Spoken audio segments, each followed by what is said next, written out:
Alright, Fuzz Pie Guy here. I'm going to show you how to install Docker on a Ubuntu system. So the first thing we'll need to do, and I'll throw a link in the description to my website for this, but make sure we have some things uninstalled. So we're not able to find that, so let's just do another update. I should have done the update after this, but alright. Next thing is we're going to install some software here, and we'll let that run.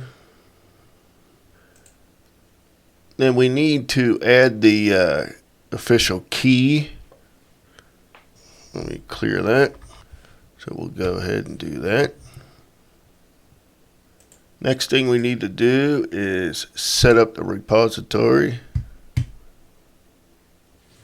That is done. Then we're going to go ahead and do another update.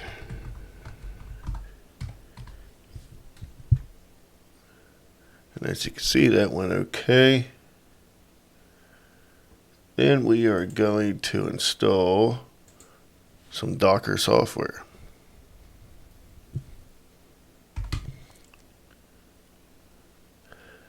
Then after this, you should be ready to go. But we're going to go ahead and we can run a test page or a test image.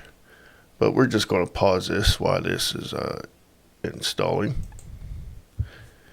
Alright, so let's go ahead and see if this works. And as you can see, it was unable to find it locally, but it pulled it. And if we look here, this message shows that your installation appears to be working correctly. So that's pretty much it on how to install Docker on a Ubuntu operating system. Like I said, I'll throw the link in the description to my website for these commands.